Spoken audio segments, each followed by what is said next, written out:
অনেকবার অনেক সময় বলি যে আমাদের হিউম্যান অর্গান, মানুষের অভ্যন্তরীণ অর্গান, সবগুলো অর্গান কোন অর্গান কি কাজ জানি আমি। আশা করি বুঝতে পেরেছেন। আমি এটা হলো কিডনি, এটা হলো হার্ট, এটা হচ্ছে ফুসফুস কেটে ফেলেছি, খেয়ে ফেলবো, এটা হচ্ছে লিভার। ওকে, এরপরে ফাঁকস্থলীটা ফেলে দিছি।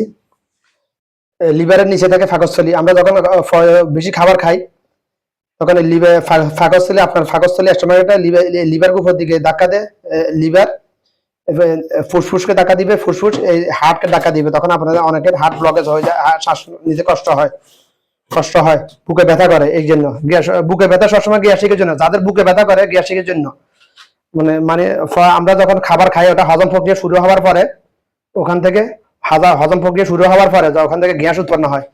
তো যারা খাবারের শূন্য মানে না, ফাঁকস্থলীকে একবার খালি রাখেন না, তাদের এই গ্যাস্ট্রিকের ওষুধ খাওয়া লাগে এবং তাদের বুকে জ্বালা পোড়া করে, বুকে ব্যথা করে। কেন ব্যথা করে? যখন আপনার ফাঁকস্থলীতে গ্যাস উৎপন্ন হয়, গ্যাসের কাজ কি? এটাকে ফুলানো, বেলুনকে ফুলানো। হাওয়া যেরকম বেলুনকে ফুলে, গ্যাসের কাজ করে ফুলানো। আপনার ফাঁকস্থলী যে একটু আগে থেকে একটু ফুলে যাবে বেশি, তখন ফাঁকস্থলী আপনার লিভারকে ধাক্কা দিবে উপর দিকে, লিভার ফুসফুসকে ধাক্কা দিবে উপর দিকে, ফুসফুসের নিচে থাকে হার্ট, এবং ফুসফুস যখন হার্টকে ধাক্কা দিবে, হার্ট তখন ব্লাড সার্কুলেশন, সিস্টোলিক ডায়াস্টোলিক কাজটা করতে পারেন করতে পারবে না, তখন আপনার বুকে ব্যথা হয়। মনে করবেন এটা আপনি আপনি স্ট্রোক করবেন, এটা মনে করবেন না। ওই আপনার ফজির অতিরিক্ত খাবার কারণে, ফাঁকস্থলী খালি না রাখার কারণে, যাদের গ্যাস্ট্রিকের সমস্যা আছে, গ্যাসের ওষুধটা গ্যাসের ওষুধ নিয়মিত খাইলে অনেক ক্ষতি করার প্রভাব আছে।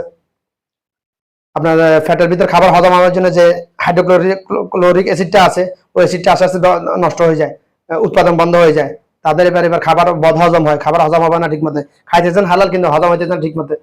সেই জন্য আপনারা খেয়াল রাখবেন, খাবারের শূন্য নিয়ে হলো ফাঁকস্থলীকে 3 ভাগে 1 ভাগ পানি, 1 ভাগ খাবার, 1 ভাগ খালি রাখা। যারা 1 ভাগ খালি রাখবেন তাদের কখনো গ্যাসের ওষুধ খাওয়া লাগবে না, ফাঁদ বের হবে না, হাওয়া পিছন দিয়ে হাওয়া বের হবে না, এখন বুকে ব্যথা করবে না।